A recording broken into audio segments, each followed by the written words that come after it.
we realize that something is wrong in the way we understand reality. And there's a better way of looking at the universe in terms of information. And this is idealism, which says, hey, the foundation of reality is consciousness, and everything else emerges from this. And so the physical universe is more kind of a projection or a simulation that's propped up on this universal field of consciousness. Science tells us how stuff works, but not what stuff is. There seems to be this layer of reality that's not physical that you can experience in your mind with your consciousness. So your consciousness can access parts of existence that are not constrained by space and time. This is a recurring theme in many traditions, and many of these masters of consciousness tell us how this works. And this idea of the brain filter. What our brain does is actually filter and reduce consciousness, because survival. You can't be high and kind of run away from the saber-tooth tiger. Our perception isn't optimized to reproduce reality as it is, it's for survival. We are actually in a participatory universe. The only thing that exists is the self. This would be this cosmic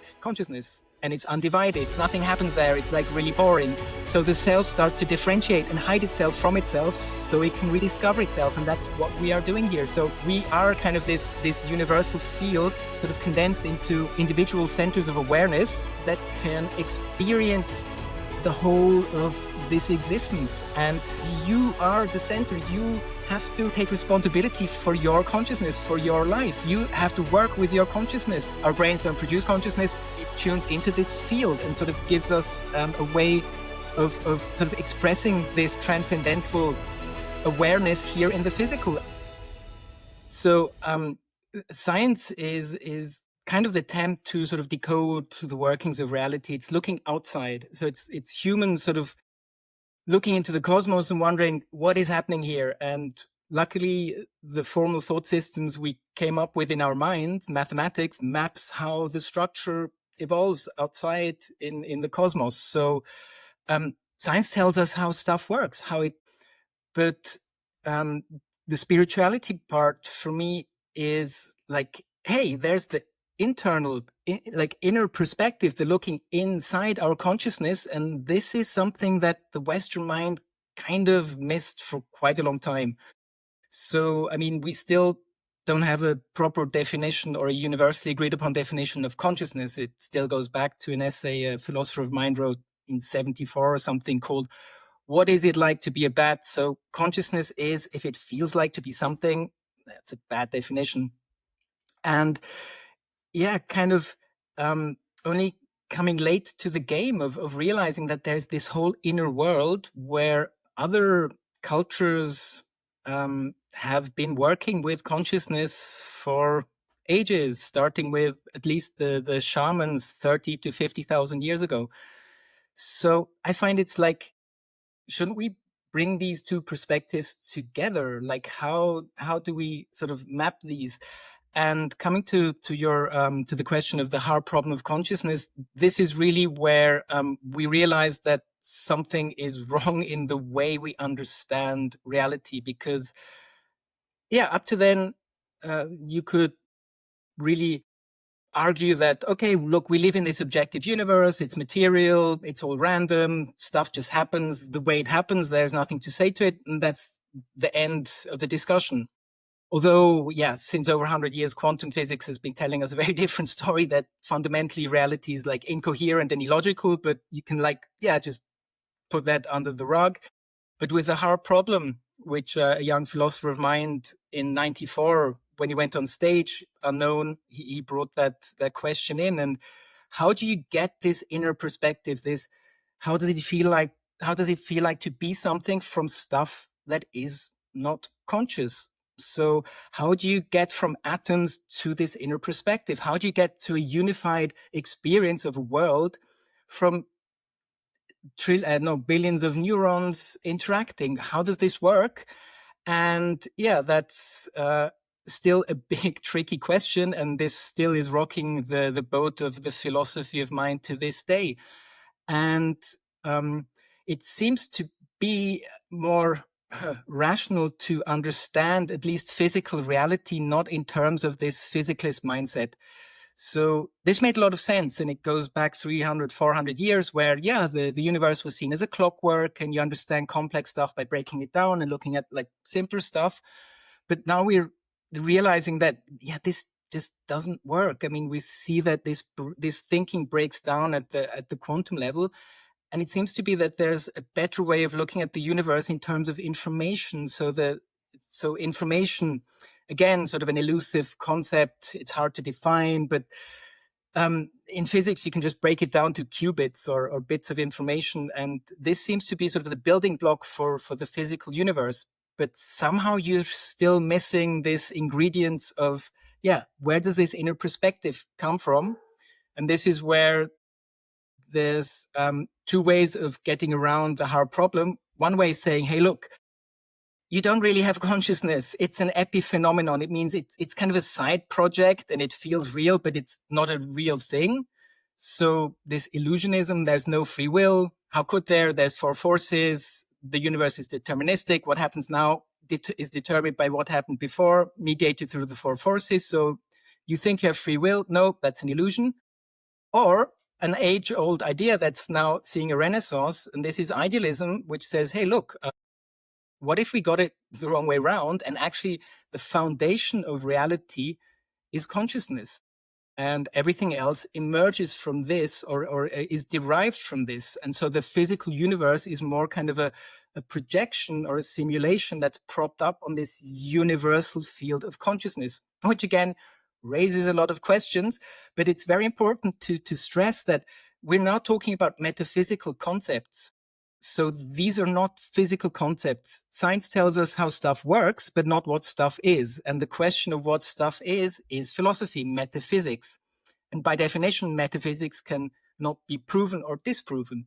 And it turns out that it's just as rational to believe that the universe is objective and material as it is to believe that the universe is fundamentally idealist. And both metaphysical beliefs cannot be proven or disproven. So it's more like what sort of your inner resonance is or where you gravitate to. And here I would say that, looking at the insights from these people who have been working intensely with their consciousness, so the shamans through entheogens or trance, the mystics kind of spontaneously, the meditators in ancient or the Indian wisdom traditions who really taught us how we work with this consciousness. And nowadays with the psychedelic renaissance, the psychonauts who are all telling us that, hey, there seems to be this layer of reality that's not physical that you can experience in your mind with your consciousness. So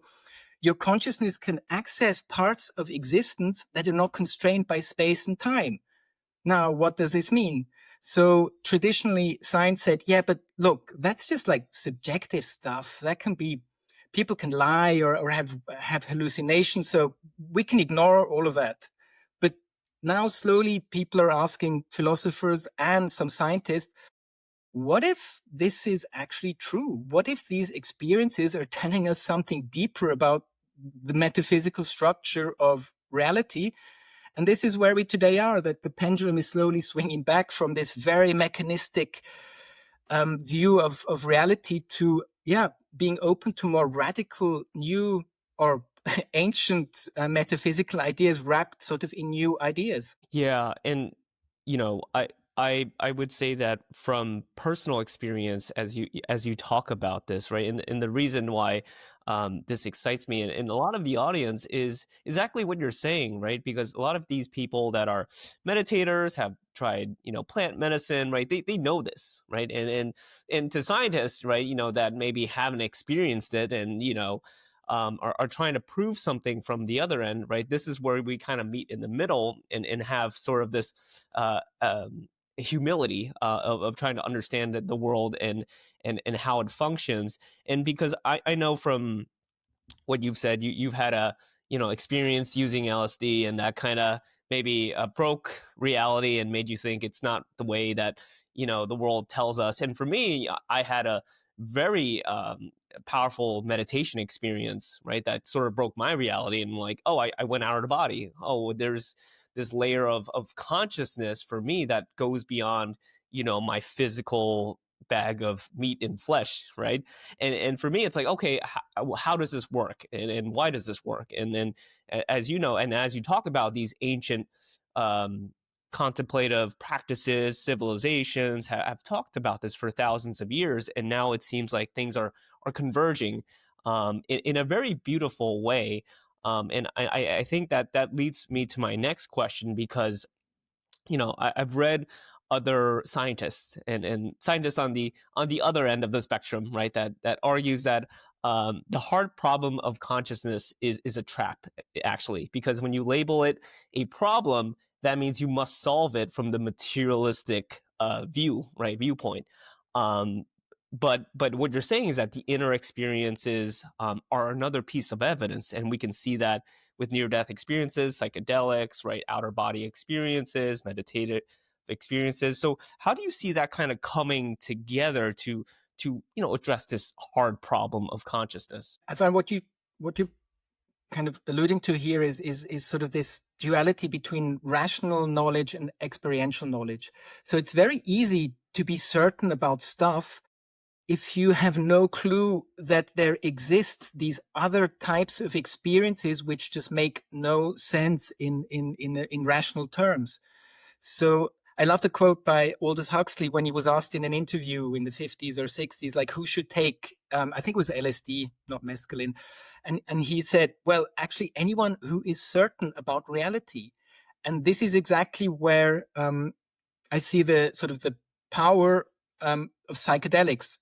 To preface, so they're terribly potent substances. They're dangerous, so this is not an endorsement. But if you're a hard-headed materialist and you say, look, this is all bullshit, I don't believe a single word you're saying, this is ridiculous, well, smoke DMT and we'll have a discussion in 15 minutes, or take 250 micrograms of LSD and we'll have a discussion tomorrow. Are you still certain about the things you thought? Because that's the wild thing with these experiences, these psychedelic experiences, they're transcendental, which means that they show you things in an experiential manner which you had no concepts for before. And if you've never experienced that, you cannot even begin to imagine what that means. So I find that a lot of the certainty that people have in grounding their metaphysics in this materialistic viewpoint is kind of a lack of having opened the door, which is really going to mess with your foundational beliefs of reality. And yeah, what I love to quote is a lot of the psychonauts who claim that, hey, this experience felt more real than sober waking reality, which is wild because it's just so incoherent and transcendental and crazy. How can that feel more real? Or a lot of people saying, I felt like I'm coming home. Like, what the hell is going on there? Like, how can totally seemingly alien experiences feel like something familiar to us? What is going on there? And again, the physicalist can just gloss over it and say, look, these are just deluded hallucinations. Shut up. I don't care. Unless it's like, okay, you try these experiences to have these, and then we'll have the discussion of what shifted. So that's what I find kind of, psychedelics allow you to sort of break open the cage, the cognitive cage you've built growing up in your mind to deal with what reality is. And it can give you a reset, which can be very scary or which can trigger psychosis. So these are really dangerous things to play with, and you really should know what you're doing. Yeah, and similar to your LSD experience as a teenager, I interviewed Robin Carhart Harris, who's entropic brain theory, and he's doing all this studies on psychedelics, and he says the same thing. And I made a funny point to him. It's like, because we celebrate Halloween here in the States, where people dress up. I don't know about in Switzerland, but I It joked came to over him. here like 5-7 years ago. We do the same thing Okay, now. okay. I joked to him, right? Because you get these candy bars, right? And I'm like, maybe we should give all these scientists a bite-sized psilocybin chocolate bar, just to give them a little bit of ego dissolution to see it and change their worldview. Because I understand, because a lot of the scientists I speak to, it's like they built their entire career on this one model, on this one way of thinking, on this one theory. And if you sort of tune the dials a little bit, that's literally changing their identity to their work and themselves and their value and significance. And it's scary because suddenly all the things you thought were true are questions. So it does kind of trigger existential angst in that sense. But just one thing I find interesting with um, Carhart Harris is that sort of when they did the brain imaging stuff, LSD, I think the first one was 16 or something, not too long ago. The expectation was that, look, your phenomenological experience explodes. I mean, this is just like an influx of craziness and information. So we expect the brain to go into overdrive and lighting up like a Christmas tree.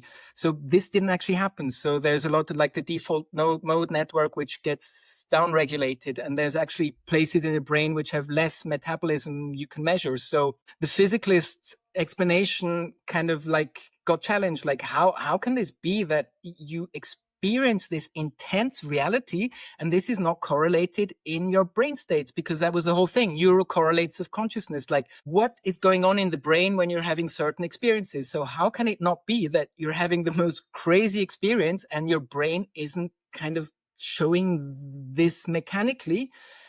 Yeah. And then this entropic brain theory, when it's done, it's like, well, it's not really the correlates. It's the entropy, it's the noise. And so and this is kind of the fun part with physicalism. You can always shift the goalposts and say, look, no, we found a new mechanism and this explains it. And it seems to be, so one criticism of idealism is it's unfalsifiable, but somehow physicalism does the same, that every time it's a challenge, you just move the goalpost and say, look, no, it's explained now with this different mechanism. So now we have two mechanisms.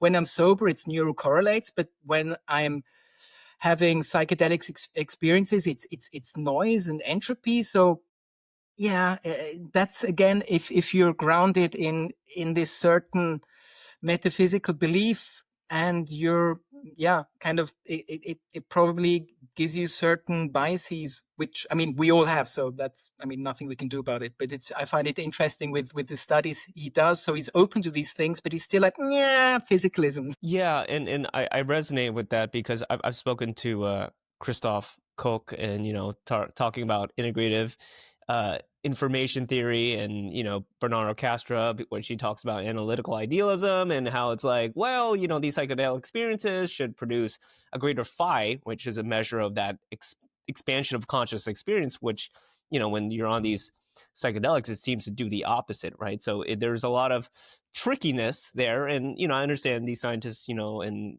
they have to put something out there to grab something, right? Which yes. No, sorry, but I mean that's the crazy thing, because I mean, working under the assumption that, look, consciousness may be weird, but we know it's neurons in the brain, so one day we'll understand it. Don't worry. I mean, we know the mechanism, and these things may be. I mean, idealism challenges this directly and says, actually, consciousness isn't just reduced to neural activity. And there seems to be quite a bit of empirical proof for that. So I love to quote the Lancet study of this 40-year-old French guy who went to the doctor with pain in his leg, and they found that like 80% of his brain was missing and he was functioning normally. Like experiments, a team of Michael Levin, they took these flatworms, they taught them some stuff which they could memorize. They cut off their heads. After 2 weeks, their brains regrew, and they had the memory. So suddenly memory isn't just in the brain in neurons. And then the physicalist interpretation is, well, yeah, it's somehow in the tissue, in the organism. So again, it's this goalpost shifting of the explanation. So suddenly memory isn't just in the brain, it can be like distributed. And we see this biologically. So there are a lot of kind of hints at maybe that consciousness isn't just sort of constrained to neural activity in the brain, which idealism would claim. Yeah, and this speaks to and I'm very familiar with Michael Levin's work and his whole bio electrical fields, and I was really curious to it, and one of my ways of tapping into, this whole mind body connection is, I learned energy healing, right? Which is how you can work on someone's energy field and then somehow they feel better, right? Whether, science calls it placebo or not, I feel it very much so, right? I can feel their fields like magnets to my hand. And I know everyone's different. Some people could see, energy and stuff like that, auras, like Thomas Campbell and how he talked about, seeing the energy around the trees like cotton. Um, but this kind of leads me to my next question, though, is, how do we define, metaphysical idealism for the average folk, and how does this kind of connect to consciousness being, maybe filtered through our body, our brain, rather than the brain producing it? It might be just something like a radio that's tuning into a field and sort of creating this experience for us. Exactly. And so that's the trouble with, I find, with idealism. It's kind of easy to state, yeah, consciousness is fundamental, but if you try and wrap your head around it, you find it's kind of hard or impossible to understand what does this even mean. And I mean, there's very clever philosophers of mind, idealist philosophers of mind who have written papers. I mean, Bernardo Kastrup has written, I don't know, 20 books and published, or Miri Al-Bahari in Australia, her perennial idealism, who really very cleverly and systematically explain what this could mean, that you have this field which is aperspectival, and then you have this witness consciousness, blah, blah, blah, blah. I mean, without disrespect, but these are very hard to understand rationally for most people, where I would claim actually the whole point of idealism is that it can be experienced. You just need to tweak your consciousness. And how do you do that? Well, trance, meditation, or psychedelics. These are, or even pain, actually, these are ways where you can actually have this experience where your personal individualized center of awareness suddenly detaches from the physical and your identity, and you kind of merge with this field of universal consciousness. This is a recurring theme for, in many traditions, and many of these masters of consciousness tell us how this works. And this comes again back to what Aldous Huxley was thinking. So he had this idea of the brain filter, and he built this. I mean, the idea came from the philosopher Henry Bergson, and Huxley elaborated on that. And they were saying, look, what our brain does is actually filter and reduce consciousness, because survival, you can't be high and kind of run away from the saber-tooth tiger. That doesn't work. So our perception is optimized for survival. Like Hoffman also says that our perception isn't optimized to reproduce reality as it is, it's for survival. And so you need to somehow break down this transcendental influx of craziness, and that's what our brain does. And psychedelics open up the valves and give you full access to this transcendental experience. Meditation can do that, trance can do that, and then you can experience these states of how it feels like to live in a universe that is based on this field of consciousness firsthand. And I don't know, people like Christopher Page, who for 20 years he did 73 high-dose LSD experiments alone at home with his wife as sitter. And I mean, the book LSD and the Mind of the Universe, Diamonds from Heaven, where he just intimately describes how there's this loving intelligence which is behind the things that exist, and these seem to be states everyone can access and experience for themselves. So we're talking about some type of empirical metaphysics, I find. So suddenly these metaphysical discussions aren't just like intellectual and you don't get anywhere. Suddenly it seems to be something that people can reproduce, because apparently these transcendental layers in this transcendental multiverse we seem to live in, they're stable and they can be charted and explored. And we know how to do that. And there's techniques to do that, very different ones. And they give you different sort of experiences of this non-physical multiverse. Yeah, I know you've mentioned in the past, like science is the way of mapping the territories, right? But the subjective experience itself is the way of going out and beyond what's already mapped, right? And all these experiences that people talk about, psychedelics, meditation, there are these universal motifs, right? Even near death experiences, right? There's that universal theme of this loving presence, this higher intelligence, right? There's this order that people return back from and say. And what's crazy is that they come back with information that we talk about, verifiable information. Days later, weeks later, telling people, "Hey, your deceased, grandfather says he's okay," and then them confirming exactly what they saw. So it touches back upon how information seems to be, as we talk about idealism, a very core aspect of the way we understand reality. And I want to connect to my next question, which is, you talk about the participatory universe, and New Age people like to call it co-creation, right? We're all co-creating this reality together, and if that is true, how can we understand the participatory universe and understand why are we here, why are we participating in this universe, what's the meaning and goal behind all of us having these separate experiences but seemingly seem to be unified in one when we kind of come out of it? So maybe as a fun fact, so John Wheeler, an eminent physicist, very sober, no bullshit guy, he actually came up with this idea of that we are actually in a participatory universe. So this is not a new agey. I mean, this is from a non-new age source. This is from John Wheeler. And he actually was with Carl von Weizsäcker, the physicist who initiated this information theoretic sort of paradigm shift.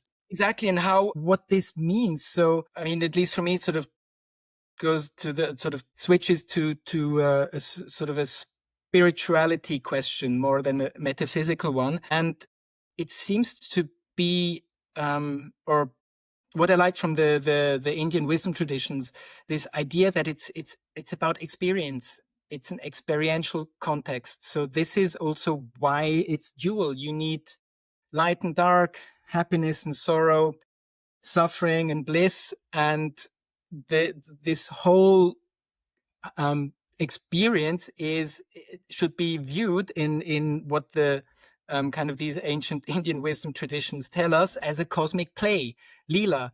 So it's the way they describe it is the only thing that exists is the self. So this would be this cosmic consciousness, and it's undivided.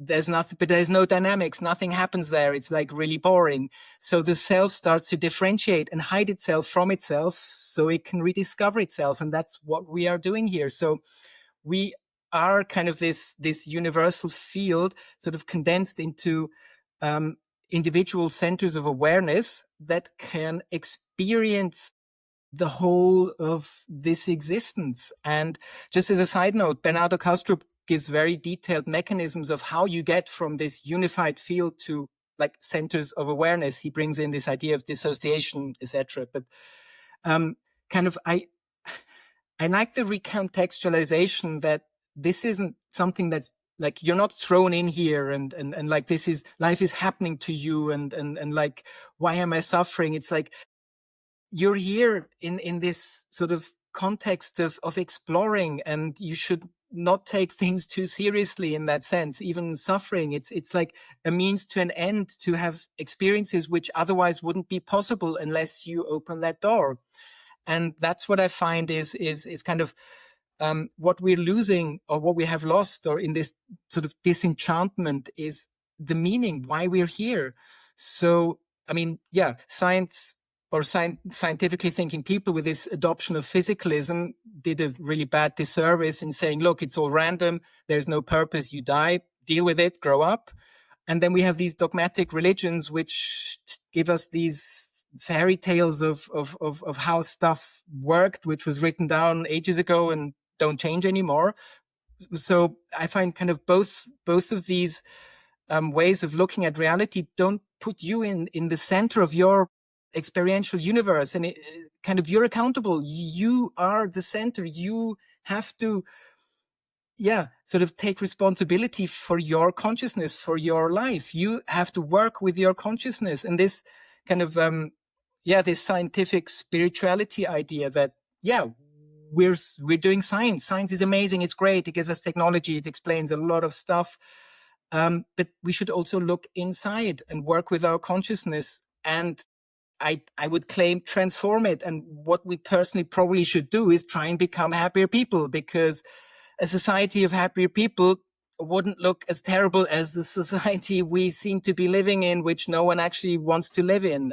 So kind of the problems we're seeing today, I would claim are because we at one point just lost the meaning, and kind of the stories that we use to replace them, be this sort of this cosmic nihilism from physicalism, or these dogmatic static religions, just don't do justice to this inner dimension that we have, which we should be working on, which we should be looking inwards, which in a Western context, we really were late to the game here with realizing kind of the dimension of consciousness and its implications. Yeah, and it speaks to what a lot of these ancient yogis in India talk about, how they say, to bring heaven on earth, you have to cultivate self peace to create world peace, right?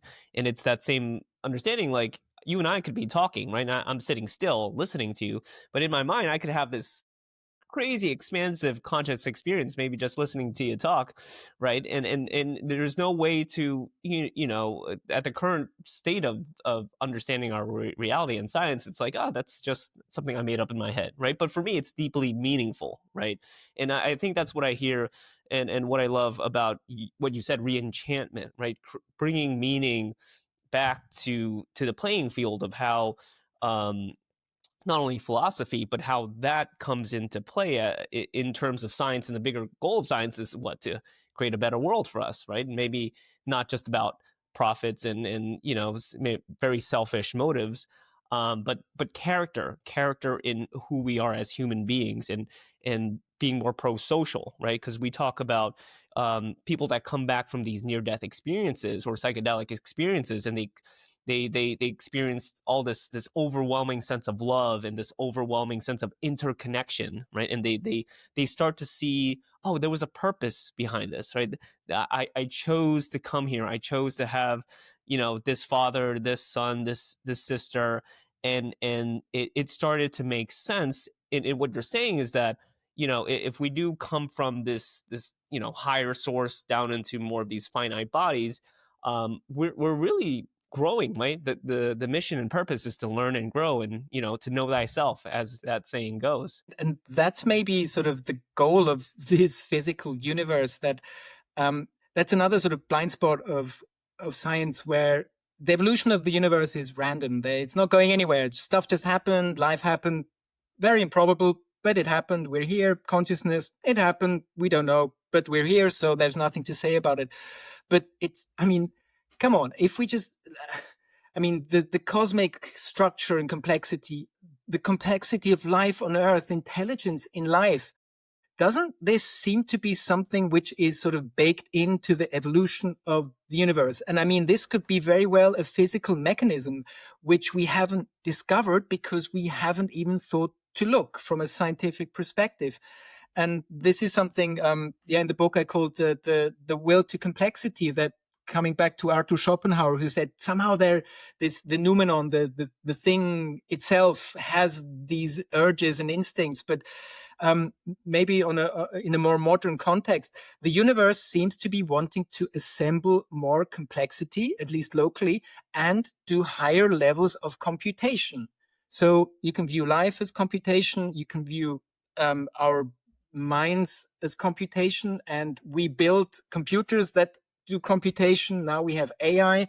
So there seems to be this teleology, this goal-oriented thing the universe wants to do, and it appears to be wanting to build more complex structures. Now, why would it want to do that? So coming back to Christopher Bache, who kind of had this idea that what the sort of this divine, loving field of consciousness wants to do is become more embodied in the physical.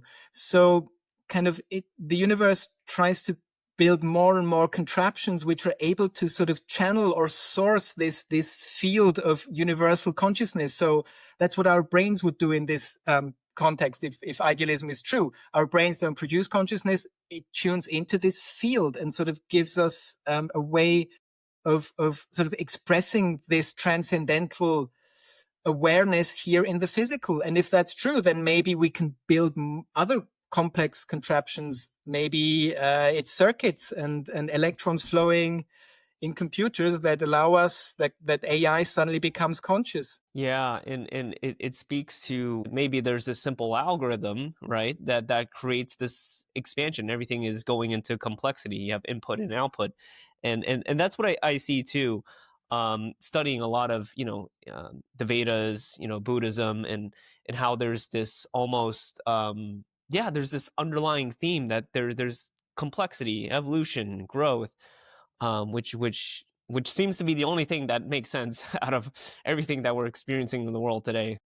And what is really interesting, so there's two miracles that happened, at least for us here on Earth. So the first one is what Eugene Wigner, the physicist, I think in the 60s, he wrote an essay where he was wondering the unreasonable effectiveness of mathematics in the natural scientists and the natural sciences. Why does math work so well?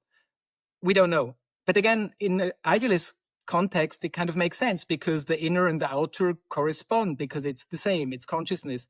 And the second miracle is somehow complexity emerges from very simple rules of interaction.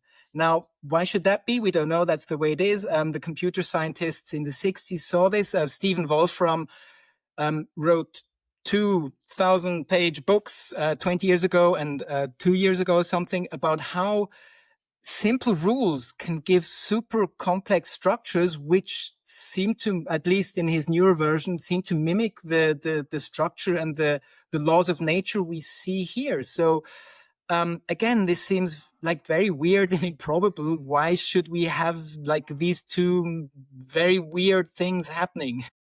Mm. Yeah, and it reminds me of just the context of it all. Um, Coming back to a point that you've made in a term that gets a little um, um, maybe controversial is like the Akashic records, right? And when we talk about this field and information in the universe, and you talk about math, and I was like, well, maybe all of this has been already here, right? All of this, everything that ever can be, ever will be, is already here. And people talk about tuning into the Akashic records, like a library, and being able to kind of pick different parts and maybe see the future, see the past. So I would love to hear your comments on that, because that, for a lot of people, that sparks a lot of light bulbs. I mean, maybe the best person to talk about this was Erwin Laszlo, who was or is this pioneering sort of systems theorist, and he's authored many peer-reviewed publications and many books. So he's a very, again, sober, serious scientist. And he was wondering that maybe the quantum vacuum is something that can store information. And he even wrote a book called the Akashic Field. So this is from a scientist. Again, you mentioned Thomas Campbell, also a physicist. And then we have Amit Goswami, also a physicist. There's a lot of physicists and David Bohm and many who have contemplated that maybe, this physicalist perspective is wrong and there's more going on and deeper. And you were mentioning this kind of unorthodox way of gaining knowledge through these altered states, which seems to make sense that if if you tweak your consciousness and suddenly you know more, then it kind of speaks to that it was out there. So why can shamans heal? Like, why do Westerners now all go to Peru and need to take ayahuasca? And so the whole healing context from shamans, they tell you that the plants told them, the plant teachers, or kind of um, the chemist who dreamt of snakes biting tails and the benzene molecule, or the mathematician Ramanujan, who claimed that some Indian goddess visited him every night and showed him these equations. So yeah, there seems to be like unorthodox ways of gaining knowledge, which, yeah, from a rational perspective is like, no, these are just deluded hallucinations or what, just random intuitions and nothing more to say about that. So it does make sense that, yeah, there seems to be more intelligence than we kind of attribute. I mean, this is a sort of the supremacy of human consciousness, where for a long time we thought that animals weren't really conscious. There's nothing going on they're just little robots and instincts. And it took us a while to realize that, yeah, maybe fish, no, well, not maybe, but yeah, fish they have inner lives. They experience pain. And even bees, they show playful behavior.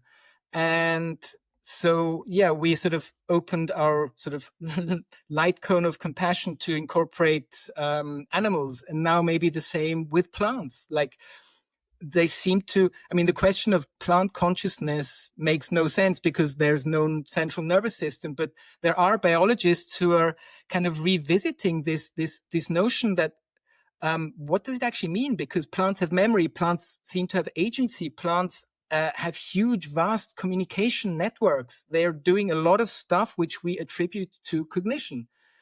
And yeah, you have Michael Levin, who says, look, cognition is happening in tissue. It's happening at every level. And I just recently saw an interview or a podcast with him where he was saying that he believes that there is this Platonic realm, which he kind of supercharges and says there's not just like these mathematical absolute forms in there. The Platonic realm also has intelligence. And it has mind. And this is what we are kind of seeing with these electric fields which sort of inform the body. Again, this is a biologist. This isn't some like guru, new agey. This is what, I mean, these are the conclusions he's made from doing all his crazy experiments. Yeah, and the theme here is like it seems like more and more scientists are coming to this middle point. Again, not being very dogmatic, but pointing out to what all these ancient civilizations and spiritual lineages have been saying for thousands of years. And I can connect to that, right? Because I'm an acupuncturist. After my crazy meditation experience, I had a lot of health issues, did everything under the sun that Western medicine said I should take. I had really bad eczema, did all the drugs, steroids, nothing worked. Then I tried acupuncture, right? And this talks about the energy fields. And with Michael Levin's work, it kind of connects to his bioelectrical fields. It's like, my body was in a state of not order, right? And to return it back into coherence, you can stimulate these points on the body, which is crazy, right? Thousands of years ago. And they didn't even have like, the little, stainless steel needles. They had rocks. How crazy would it be like to get a vision and say like, hey, use this sharp rock and stab yourself over here and it'll make you feel better, right? But that's how it happened. That's how acupuncture came about. And now it's much more popular. And before, it was, people thought it was crazy still, but it speaks to what you're saying, is that there seems to be this higher consciousness that's trying to bring complexity and also coherence to our experience for the purpose of evolution and evolution of everything, right? As you said, plants could be conscious, small bacteria could have some agency as well, and things like that. I have a wild acupuncture story. Oh yeah, please, I would love to hear.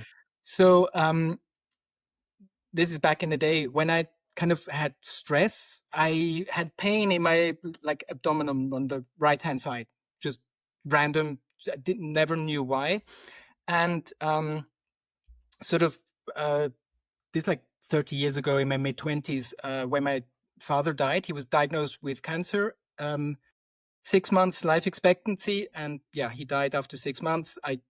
My mom and I, we looked after him at home for the last month. And after the night he died, the next morning I got up and I couldn't stand straight. I had so much pain in this stress thing of, which I had before. So I went to the hospital because I was like, something is really bad. Something is wrong. And they looked at me and they sent me home and said, look, you're fine. And then I went to so it's called TCM in Switzerland, Traditional Chinese Medicine, these centers, you could go there. So there were two ladies, Chinese ladies. One was the translator and one was an acupuncture professional. And again, the diagnostics, pulse, tongue, eyes. Like, that makes no sense. How should that work? And then I got the 20 or so needles. I was lying there for 20 minutes. And during that time, the pain shifted to one of the needles up here. And I was like, whoa, I felt it physically. I was like, what's happening? And then when the lady came and took out the needles, the pain vanished and never came back. What, like, again, as you said, how did people so many years ago realize that there's these energy channels, etc.? And of course, a physicalist would be like, yeah, but that's just the placebo. But again, the placebo effect is crazy. Why should my beliefs have such an influence onto like my well-being? Like, I don't believe that was a placebo effect, but even if it was, that's still crazy. And we just try and explain it away as like, yeah, but it's just like, I don't even know how physicalists like explain away the placebo effect, because it's wild and you have to do like double-blind trials, because even if the doctor knows which is the right medicine, there's like non-verbal cues which mess with the experiment. Like, what's even going on here? How can we like not be totally amazed and try and use this? And then the placebo effect is getting stronger every year.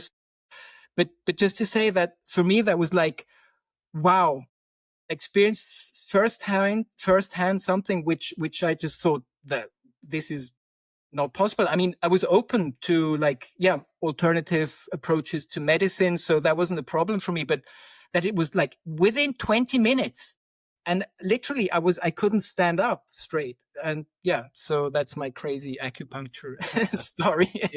And it reminds me, James, because, that's exactly why I went on this pursuit of understanding this, because I was the same. I had this really bad eczema for over 2 decades, and suddenly just working on these energy fields, acupuncture was one thing. I did energy healing, which is called pranic healing, which gave me the foundation to understanding, connecting it back to consciousness. And I would love your take, because this is more of a spiritual take, because what they say is that science calls it the biofield, energy healers call it the aura, the chakra system. They say that if we connect to the larger aspect of we're having this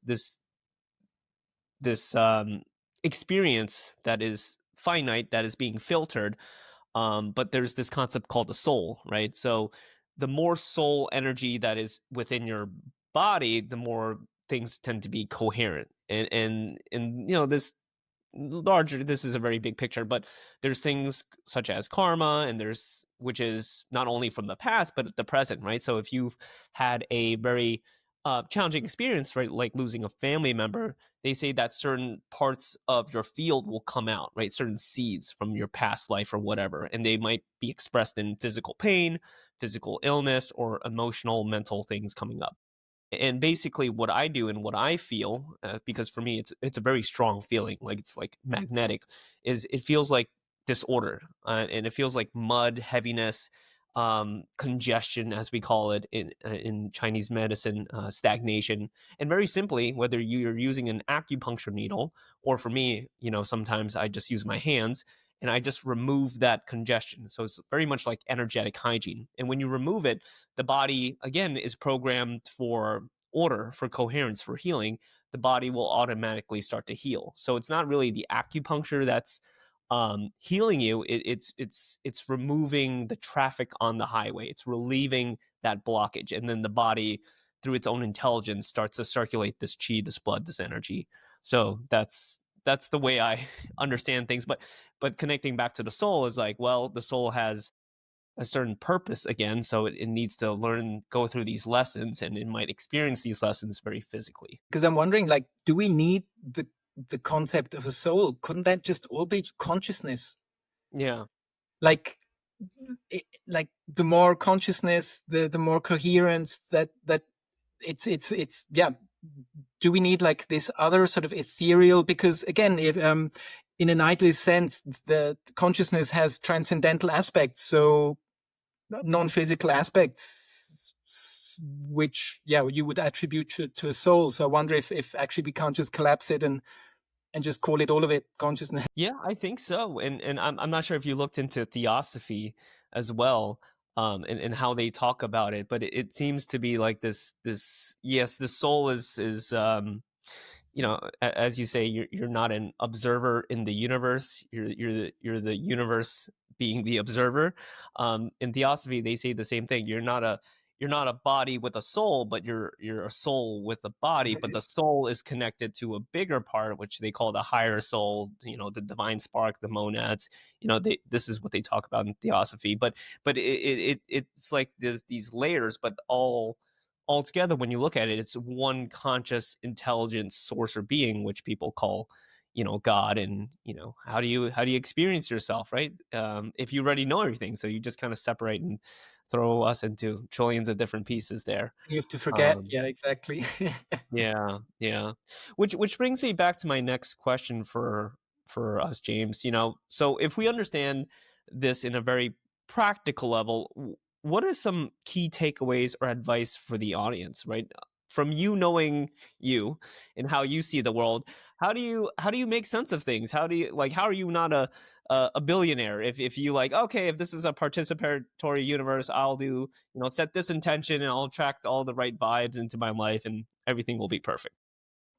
Because I suck at the experiential part. For me, it's a lot of it's theoretical. So a lot of the stuff is what I see that other people are talking about and how they do it.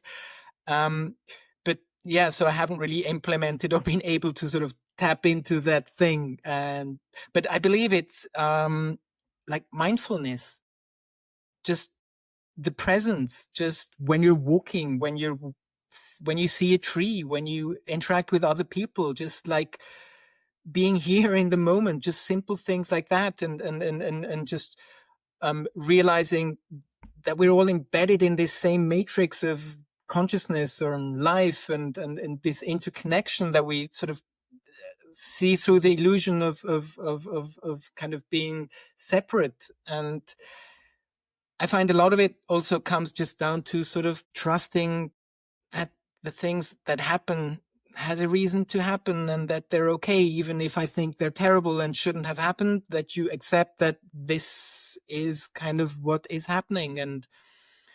And yeah, trying to not sort of despair and lose this sense of humor, which is very easy in the world we live in today. I mean, I don't know, the last 5 years, the last 10 years, the last 2 years, the world has become a crazier place, and it doesn't look as though we're going in any direction that seems in any way healthy or sustainable. So again, not being sort of taking this too personally and sort of thinking this is being done to you and you're being tormented. But no, this is something, a context for you to explore, and you can define your own meaning. That's the fun part, I think, that meaning isn't like intrinsic to stuff. It's like it's intrinsic to you, and you can project it or find it and find these patterns. And yeah, like Carl Gustav Jung and Wolfgang Pauli, the physicist, like tried to figure out synchronicities. Like, could there be this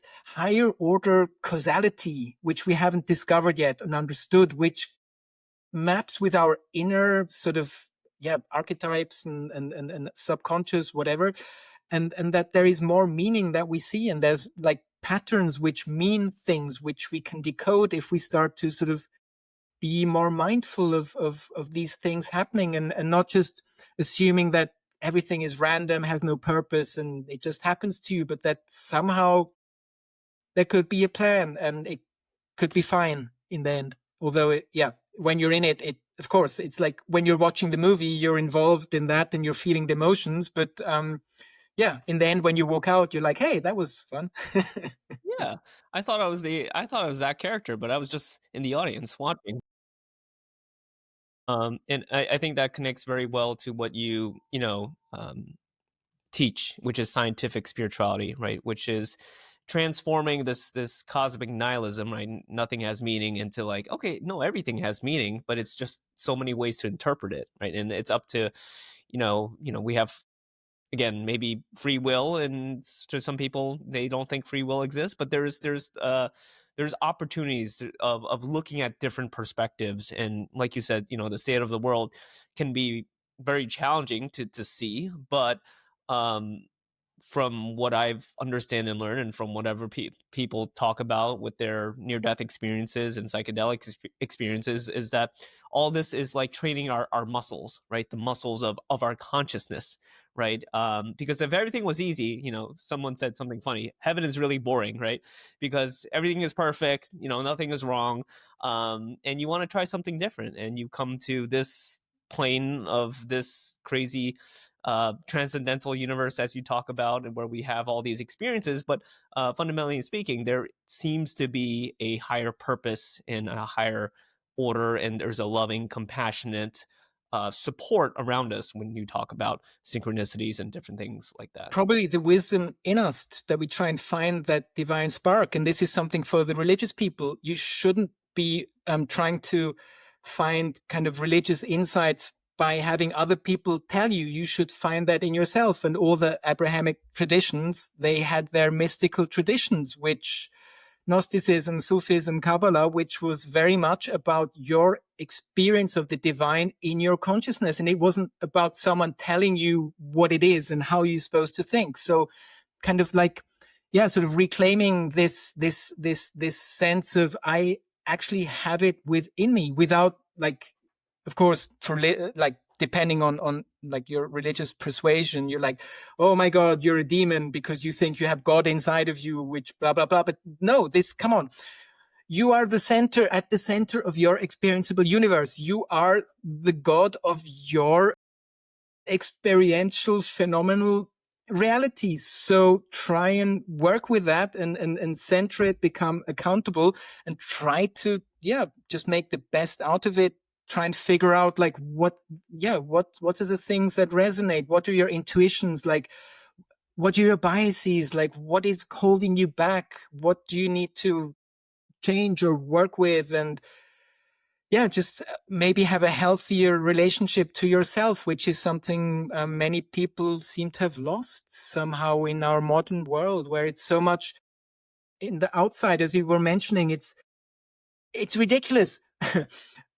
Accumulating material stuff if you know you're gonna die. That's just stupid. And I mean, Buddhists told us over 2,000 years ago, if you start to attach yourself to material things, you are gonna suffer because they're gonna be taken away. So dealing with our own mortality is a big part of, I think, becoming a healthier person. And this seems to be so taboo in our society. Everyone's young and healthy. We don't see death. We kind of outsourced it or are hiding it. And just knowing that you're going to die, it just should change your perspective of what am I going to do with my life? Do I just want to hoard resources? And that's why I find it exquisitely absurd that you have these billionaires who are trying to like live forever and longevity. And it's like, you're going to die. Come on. Like, was that the point of your life, to just like try and win the Monopoly game? So for me, I find this like just so absurd that this isn't an integral part of our experience, that we know or that we face our own mortality.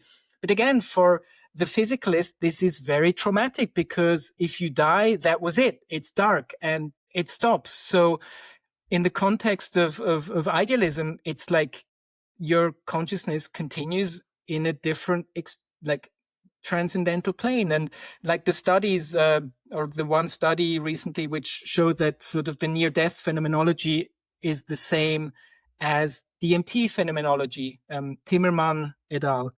So what we can expect when we die is what you can experience when you take psychedelics, which is kind of crazy. So you can maybe prepare for sort of this transition, but just knowing that it continues and that you're part of a bigger context, I find, can sort of really recontextualize a lot of sort of this existential angst and terror that we have of like having our sort of physical ego dissolve. Yeah. And it speaks to what you're saying, is what would the world look like if everyone understood that this is not it, right? Um, people will say YOLO, right? You only live once, but your ego only lives once in this body, but it still continues. And you speak about this transhumanism sort of movement, which is a little bit scary, right? To perpetuate what the ego is and has created. But I think there is points to everything, but what I find beautiful is that someone told this to me, which I find like really fascinating. Think about every you and me, we're like little dots, little pixels, right? But collectively, all if you add all the pixels of every person on this planet, it makes like this circle, right? This ball. And even though I'll have a contrasting opinion from someone's pixel across, this ball, it all fills in the picture, right? Collectively of creating this experience. If we kind of talk about the will to complexity, right, and how maybe the overarching goal is to understand ourselves through this contrast. If I'm hopeful at the end of the day, if someone was crazy enough thousands of years ago to say like, hey, use this rock to stab yourself, and it still exists today, I'm hopeful for the future. And maybe postmodernism, posthumanism is a better take, because this is the idea that the evolution of consciousness is ongoing. We always maybe sort of think that what is now is going to stay, and that we're like at the pinnacle of whatever. But no, I mean, even and there's like, Sri Aurobindo who kind of started also with sort of this idea of the evolution of consciousness towards this supermind, which again would sort of hint at sort of this complexity increasing and sort of this embodiment of the divine coming in. And maybe we shouldn't forget that what's happening now is transitory. This is consciousness complexity is going to increase probably, and at least for a while, until our sun explodes or whatever. So maybe we should also take a step back and like sort of the supremacy of what we thought was our human intelligence, that we realize, well, actually no, it's like everywhere. And that we realize, hey, that's just one step in a trajectory that could go crazier and crazier. So probably in the mid to long term, things should be getting better, if this is correct. When the aliens land their spaceships, that's how we know, James. I'm like, wow, I guess I didn't know as much as I thought. And that's another funny thing with the aliens. So I didn't realize that actually the entire folklore of the whole planet and the whole alien phenomenon, these are things that people experience also during DMT, or when their brain is on DMT. So these entity encounters.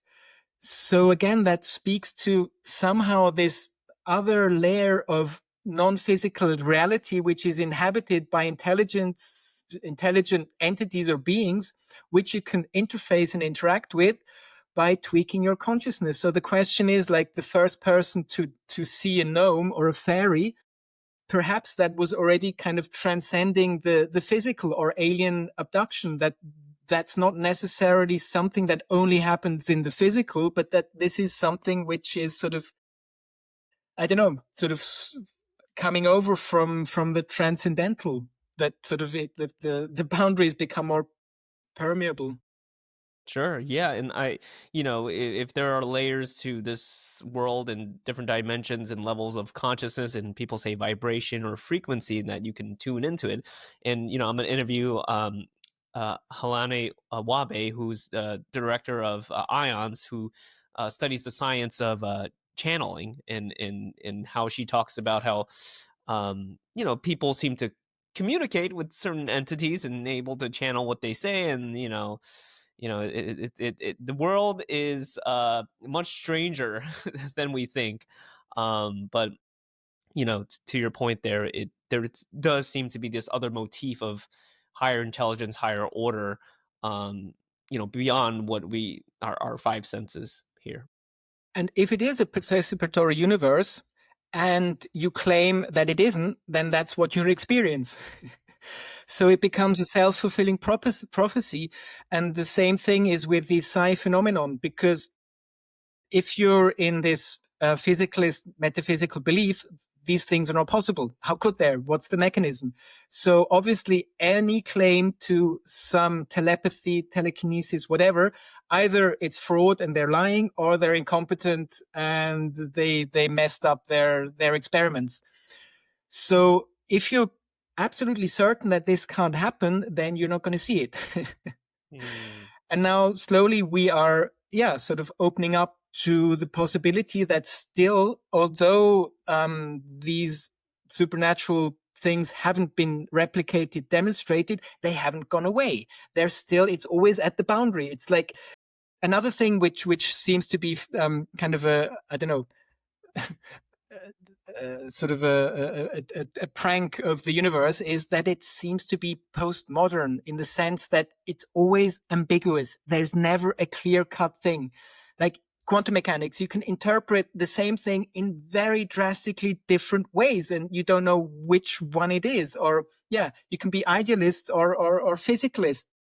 Both things work to explain the stuff. So there seems to be this funny twist that there is actually no certainty. And I mean, for me personally, the only certainty I have is that I'm experiencing something now. I don't know what's out there. I mean, I could be a brain in a vat stimulated with electrical signals and I would have the same experience of a world. I don't know.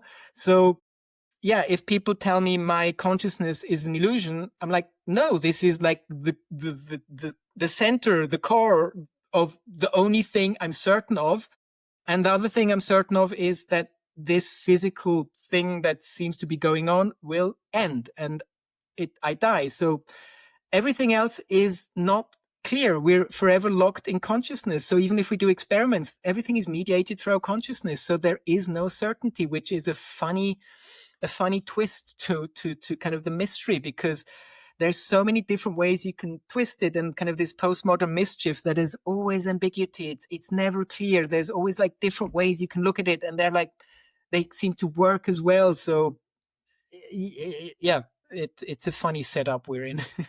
It's a very I love the word you said, a cosmic prank, right? And because science is like, we want the certainty, but then the curiosity is still there because everything seems to somehow work and be a puzzle piece to this whole play here. And it speaks to that epistemic humility, right? And in Buddhism too, right? That middle path, and it's not one or the other, it's the whole and the all. And when you speak about death and how Buddhism teaches suffering is from attachment, right? That you attach yourself to your possessions and who you think you are, and where James and Jason is in the world, and if they're good or not.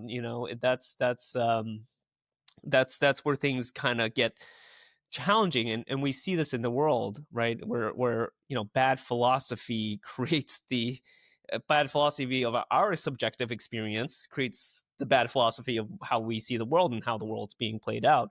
And this speaks to, again, how re-enchantment, as you advocate for, of science and spirituality coming together with meaning and purpose, it has so much broader implications than what people see and sound it makes there. And for people that are interested in your work, James, where can they reach out to you? So probably my Medium .com account, where I sort of try and break down stuff and sort of give introductions, or my webpage, which is jth.ch.